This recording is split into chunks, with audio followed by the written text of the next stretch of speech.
Math 1332, Chapter 2, Set Theory, Section 2.2, Subsets and Set Operations, Video 7, Union of Two Sets.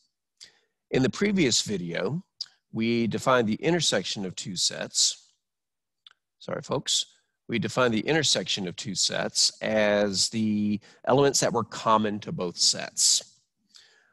We have another binary operation called the union of two sets, and here's its definition. Well, first off, what do you think the word union means?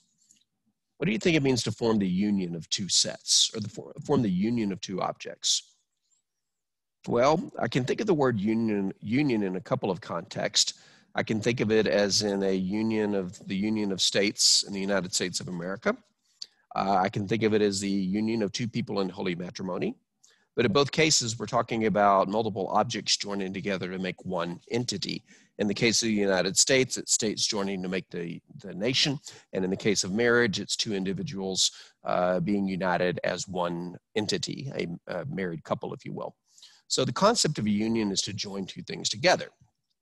The notation for union, I guess I should start reading what I've written. Given two sets A and B, their union, which is written as A with what looks like a capital U, but it's not. Union B is defined as the following. All right, we're going to define this in set builder notation. A union B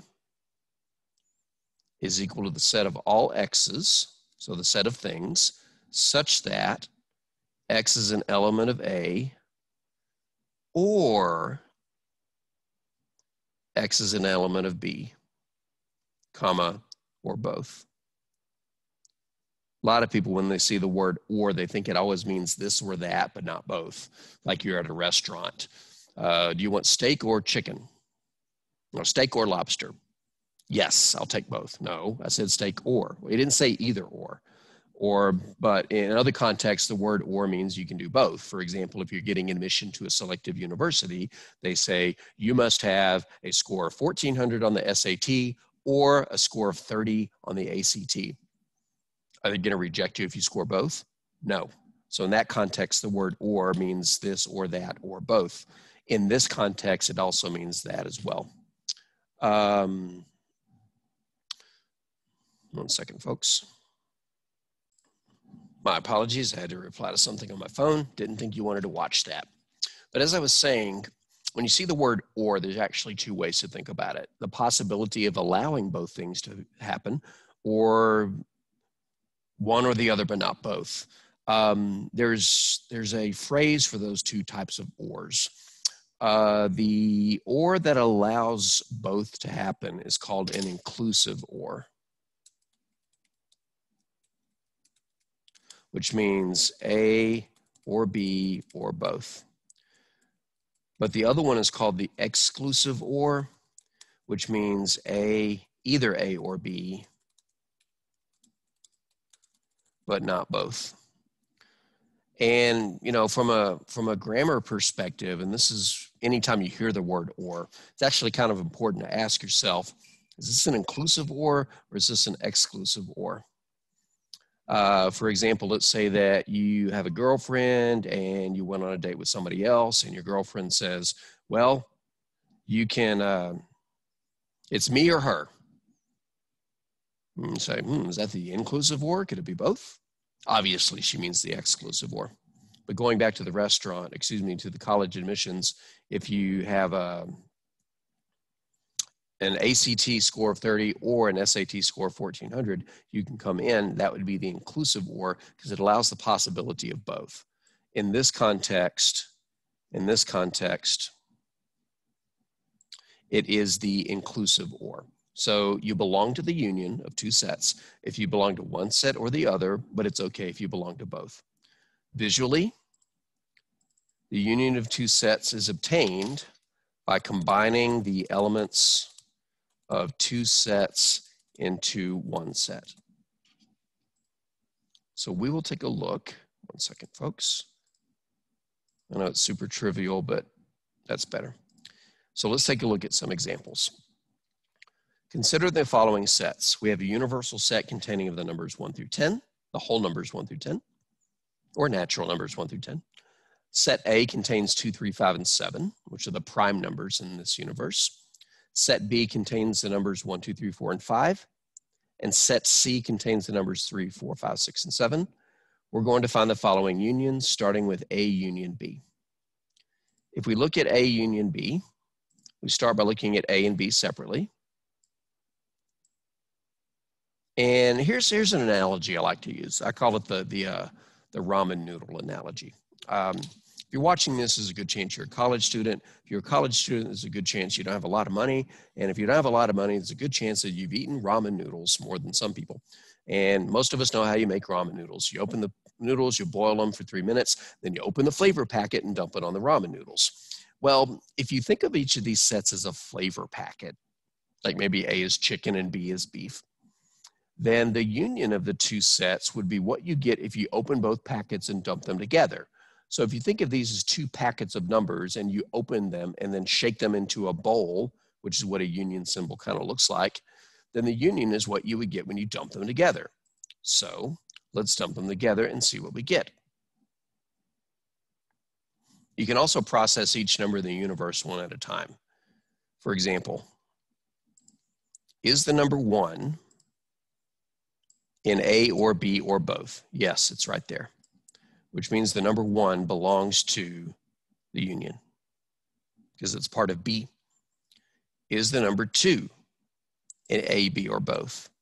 Yes, it happens to be in both, but you only have to be in one of them to be part of the union. Is the number 3 in either or both? Yeah, it's in both of them. So the number 3 gets to be in the union. So does the 4, and so does the 5. So 4 and 5 both get to be in the union. You have to forgive me, I'm drawing with my mouse and not my pen. You can tell when I draw with my pen because the screen bounces. All right, what about the number 6? Is the number 6 in the union? Well, no, it doesn't belong to A and it doesn't belong to B. So if I were to open up these two sets of numbers and dump them together, I would not pick up a 6. I would pick up a 7. And that's the last number I would pick up. Because 8, 9, and 10, none of them are in A or B. So my union would stop there. A union B is the set containing 1, 2, 3, 4, 5, and 7. Now that might have been a little bit of overkill because you can just literally look at the two sets and write down all the elements that you see. And you don't have to write them in any particular order, but I like to write them least to greatest. Let's look at A and C. A contains 2, 3, 5, and 7. C contains 3, 4, 5, 6, and 7. And let's see if we can dump them together into one set. Remember, if you belong to either, I write you in the union. Let's see, I don't see any 1s, but I see a 2, I see a 3. I'm looking at the 2 highlighted yellow sets. I see a 4, I see a 5, I see a 6, and I see a 7. A union C contains 2, 3, 4, 5, 6, and 7. For B union C, let's highlight the A and highlight the B. And again, for the union, we just join them together. I see a 1, a 2, a 3, a 4, a 5, a 6, and a 7. I don't see 8, 9, or 10. Nobody has 8, 9, or 10. So union is literally just dumping two sets together. And it's getting a little crowded in here, but that's what happens when you form the union of two sets. Your sets get larger. So I'm not surprised that that's happening. Intersection sets get smaller. Well, they don't get larger. All right, let's look at universe union things. Let's think about this for a second as I get rid of these highlights. When we form a union, we dump two sets together. But if one of those sets is the universe, can the other set possibly bring in more elements? Like when I take the universe union A. Before I go any further, I want to clarify something. I meant to mention this earlier, but it wouldn't have made sense until now. U represents union, and it kind of represents a universal set as well. So in order to make a distinction between the two, whenever I'm using the universal set from this point forward, I will always draw it like a horseshoe so that it doesn't look like the symbol for union. Universal set, union. It's to remove any ambiguity. That's why all of these U's have horseshoes down here. All right, so back to the question. If I take the universal set, which contains everything, and I add to it the elements of A, am I really going to add anything? No, because the universe is the largest possible set in a given situation. So adding things to it can't possibly make it larger. The universe, union A, is just the universe. And in fact, we can say that for all of these. We can make a generalization that the universe, union any set inside of it, is still the universe, because we are combining things and we can't get anything larger than the universe. But what about the last batch? Union with the empty set. Empty set union A.